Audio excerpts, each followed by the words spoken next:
Hi, Mystery Recap here. Today, I'm going to explain an action science fiction film called Badland: Road to Fury. Spoilers ahead. Watch out and take care. At the beginning of the movie, we see a large barren land.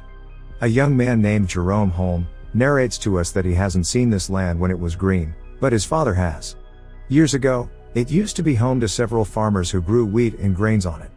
However, after drought struck the land, not a single plant has been able to grow. Most of the farmers left the place, but Jerome's father, Ernest, hoped the land would be green again. He still believes that it just needs some water. But in this world, people kill each other for water. In the first scene, we see two muggers trying to break into a tiny house. Ernest catches them and kills the first one. The second mugger tries to convince him to spare his life, but is killed when he secretly takes a gun out. His son, Jerome, insists he could have helped him. The house the muggers were breaking into has an old water pump that stops working when Ernest tries to use it. With no water left, the father and son make their way on a mule to the watermen, people who extract water from deep wells through a government deal. Ernest exchanges supply with those people for water. He has been trying to convince them to provide him with water to cultivate a small part of his land for years. However, the watermen only do it for the right amount of money that Ernest cannot afford. On their way back, their mule falls down and breaks its leg. Ernest reluctantly shoots the animal dead. The two come back home to Jerome's sister, Mary, serving them bagged food. Because of water scarcity, we see Mary cleansing the dishes with soil. The following day, Jerome and Ernest visit Sam Lever's auction house to get something to replace the mule who died. There, a robotic carrier machine called the Simulate Shadow, Sim, catches their eyes. Ernest wins the auction against a man named Flem Lever, who also happens to be Sam's son. Flem is having an affair with Mary, unknown to Ernest and Jerome. The two then go to meet Jerome's sick mother, Catherine Holm. She lives in a nearby hospital where she can walk while wired to a special frame. Since the frame is too expensive, they cannot bring her home. Jerome spends his time with his mother that day. Ernest and Catherine kiss goodbye and separate. On their way back, Ernest and Jerome stop at a gas station. We see Ernest take a gulp of petrol after pumping it into his vehicle.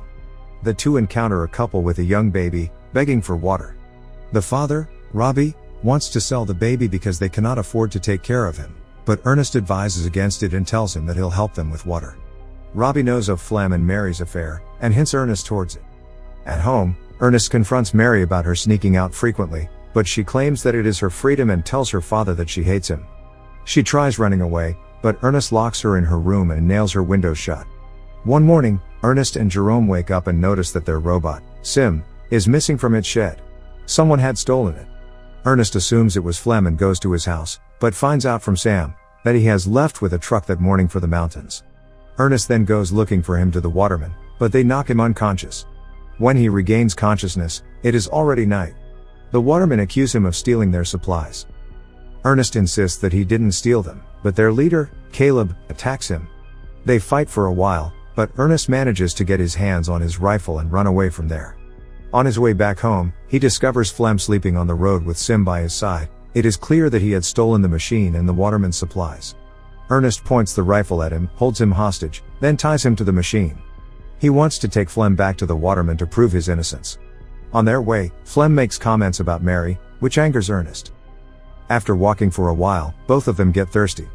Flem persuades Ernest to use the water from the waterman's supply. The two sit down to drink water and chat. Flem then tries to convince Ernest to let him go, and they can share the money, but Ernest is adamant about getting him caught. Ernest is weak and limp. He clearly cannot walk another mile to the waterman. Flem knows this, so he strikes Ernest with a stone, making him hit his head on a cliff. His head starts to bleed uncontrollably and is knocked unconscious. Ernest wakes up to him being tied instead of Flem. Flem pours water into Ernest's mouth as he screams.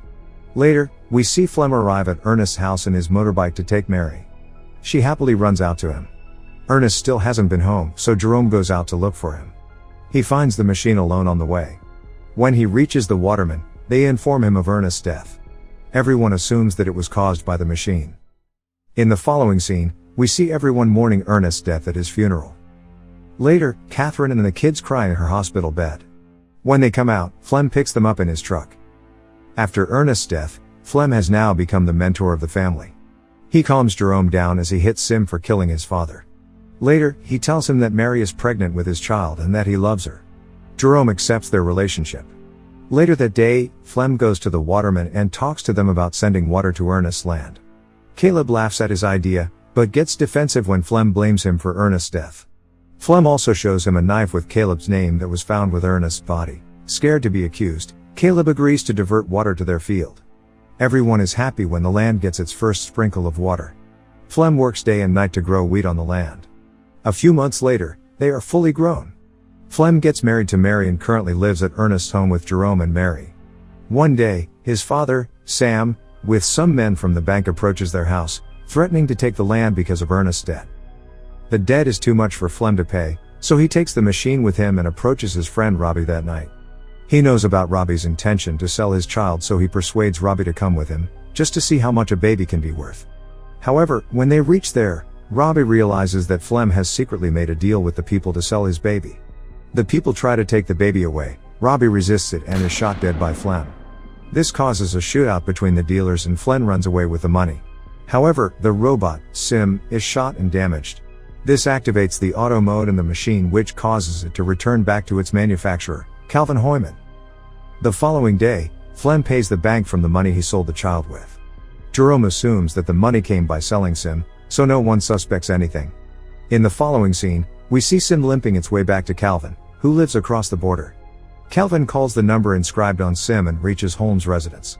He talks to Jerome about the machine coming back to him, which shocks Jerome, because Flem had told him he sold it to Robbie. Jerome asks Flem if Robbie sold Sim's parts and it somehow made to the owner, but Flem gets annoyed at him for the question and dismisses it.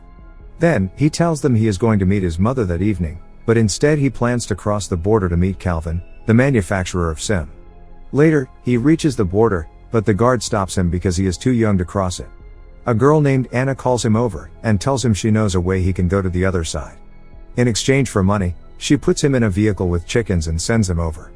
They meet again at the other side and separate. Jerome then goes to meet Calvin.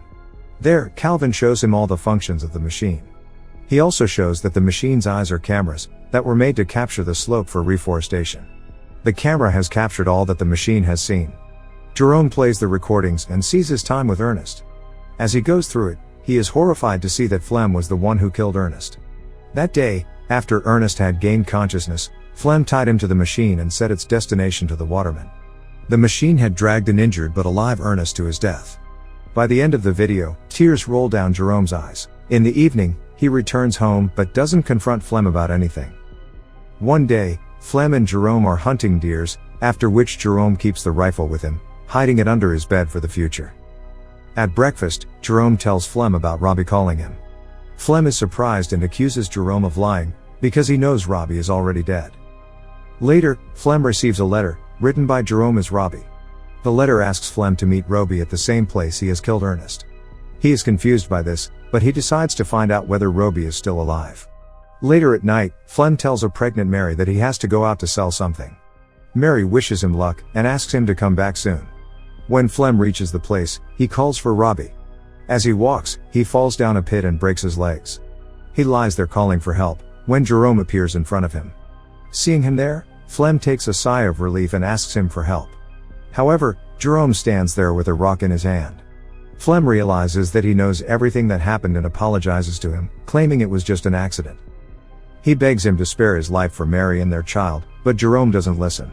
He points the rifle at Flem and shoots him dead. It has been 2 days since the event. Mary is worried about her husband, but Jerome asks her to wait a little more. He has decided to keep Mary in the dark about both Ernest's and Flem's death. Mary suggests they bring their mother home, because they now have the money to afford the ringing system she lives in. The movie ends as Jerome erases all the video memory from Sim. Subscribe for more videos like this, turn on notifications, and leave a like to help the channel out. Thank you for watching.